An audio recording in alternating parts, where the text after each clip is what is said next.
Salut tout le monde, bienvenue sur ma chaîne. Aujourd'hui, on plonge dans l'univers fascinant des paradoxes. Ces énigmes logiques défient notre compréhension. Du paradoxe du grand-père au paradoxe du nombre intéressant, on va les décortiquer. Alors, c'est parti. Imaginez, vous voyagez dans le passé et empêchez vos grands-parents de se rencontrer. Effaceriez-vous votre existence? Comment pourriez-vous être là pour modifier le passé? Imaginons une course entre le rapide Achille et une tortue, à qui on accorde une longueur d'avance. Achille la rattrapera-t-il un jour? Le paradoxe de Zénon affirme que non. Si l'on remplaçait chaque planche du navire de Thésée, resterait-il le même navire? Et si l'on construisait un nouveau navire avec les vieilles planches, qu'en penseriez-vous? À partir de combien de grains de sable en moins un tas de sable cesse-t-il d'être un tas? Un barbier rase tous les hommes qui ne se rasent pas eux-mêmes. Mais alors, qui rase le barbier lui-même? Vous avez besoin de ce que vous ne pouvez obtenir que si vous n'en avez pas besoin. C'est le cercle vicieux de Catch 22.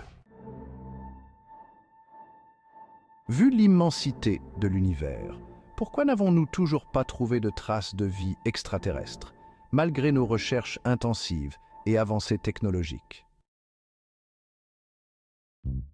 Si j'affirme qu'aujourd'hui est le jour opposé, ai-je raison? Mon affirmation est-elle toujours valable? Ou est-ce un paradoxe sans solution? On observe une tendance dans des ensembles de données distinctes, mais elle disparaît ou s'inverse lorsqu'on les combine. C'est le paradoxe de Simpson.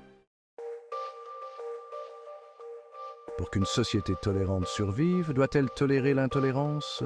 Où se situe exactement la limite de cette tolérance? Imaginez une information ou un objet du futur voyageant dans le passé et inspirant sa propre création. Qui en serait à l'origine? C'est le paradoxe de la boucle.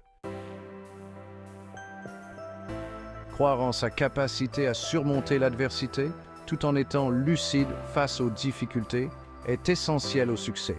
C'est le paradoxe de Stockdale. Améliorer l'efficacité des ressources conduit souvent à une augmentation de la consommation, annulant les gains d'efficacité. C'est le paradoxe de Jevons.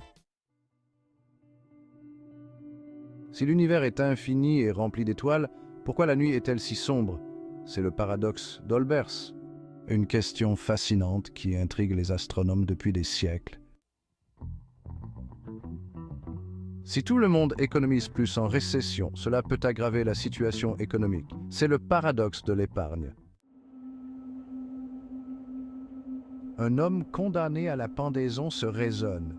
Il ne peut pas être pendu le dernier jour. En appliquant cette logique à rebours, il en déduit qu'il ne peut pas être pendu du tout. Pourtant, il se trompe.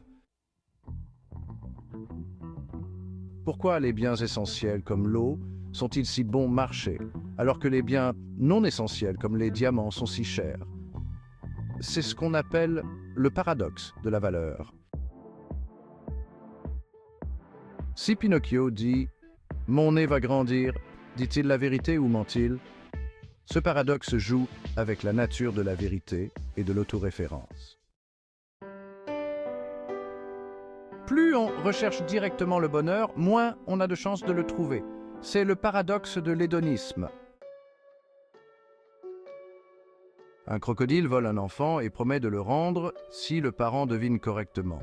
Que se passe-t-il si le parent dit que le crocodile ne rendra pas l'enfant? Que se passerait-il si une épée invincible rencontrait un bouclier indestructible? Pour atteindre une destination, vous devez d'abord parcourir la moitié de la distance, puis la moitié de la distance restante, et ainsi de suite. C'est le paradoxe de la dichotomie. Une flèche en vol occupe un point précis dans l'espace. Si elle est immobile à chaque instant, comment peut-elle se déplacer? C'est le paradoxe de la flèche. Un hôtel avec des chambres infinies peut toujours accueillir de nouveaux clients, même s'il est complet. C'est le paradoxe de l'hôtel infini. Une carte présente deux affirmations contradictoires. Si l'une est vraie, l'autre doit être fausse. C'est le paradoxe de la carte. Quelqu'un déclare « Je mens ». Dit-il la vérité? S'il dit la vérité, alors il ment. C'est le paradoxe du menteur. Un seul grain de millet qui tombe ne fait aucun bruit, mais des milliers de grains de millet produisent un son audible. À partir de combien de grains le son apparaît-il? C'est le paradoxe du grain de millet. Il est plus probable qu'un seul cerveau conscient se forme spontanément dans le vide avec de faux souvenirs que notre univers complexe. C'est le paradoxe du cerveau de Boltzmann, un concept fascinant et déroutant. Augmenter la nourriture disponible dans un écosystème peut entraîner une instabilité de la population. C'est le paradoxe de l'enrichissement. Résoudre un problème de service peut engendrer une plus grande satisfaction client que s'il n'y avait eu aucun problème au départ. C'est ce qu'on appelle le paradoxe de la récupération du service. Lorsque deux pays possèdent des armes nucléaires, cela peut stabiliser à court terme, mais augmenter le risque de conflit à long terme. C'est le paradoxe de stabilité-instabilité. Plus on essaye de chasser une pensée, plus elle revient. C'est la théorie du processus ironique. Trop d'options peuvent paralyser nos analyses et diminuer notre satisfaction. C'est le paradoxe du choix. Dans un groupe de seulement 23 personnes, il y a 50% de chances que 2 d'entre elles partagent la même date d'anniversaire. C'est le paradoxe de l'anniversaire. En mécanique quantique, un chat enfermé dans une boîte peut être à la fois vivant et mort jusqu'à ce qu'on l'observe. C'est le paradoxe du chat de Schrödinger. Un jumeau voyageant proche de la lumière vieillirait plus lentement que son jumeau sur Terre. C'est le paradoxe des jumeaux. Vos amis ont en moyenne plus d'amis que vous. Ce paradoxe s'explique par des biais d'échantillonnage et des réseaux sociaux. Tous les corbeaux sont noirs est confirmé par l'observation d'un corbeau noir et d'un objet non noir qui n'est pas un corbeau. C'est le paradoxe du corbeau.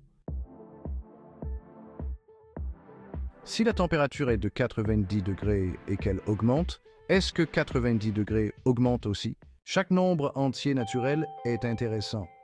S'il existe des nombres ennuyeux, il y aurait un plus petit nombre ennuyeux, ce qui le rendrait intéressant. C'est le paradoxe du nombre intéressant. Si les gènes de l'homosexualité existent, pourquoi tout le monde n'est-il pas homosexuel avec le temps, étant donné que ces gènes ne sont pas transmis aux générations futures? Nous voilà arrivés au terme de notre exploration de 40 paradoxes époustouflants. N'oublions pas que les paradoxes ne sont pas que des jeux de l'esprit. Ce sont des fenêtres ouvertes sur les mécanismes complexes de la logique, du langage et de la réalité. Ils révèlent les limites de notre compréhension et nous incitent à remettre en question nos certitudes. En nous confrontant à ces énigmes, nous acquérons une compréhension plus profonde de l'univers. Merci de m'avoir accompagné dans cette aventure extraordinaire. Restez curieux.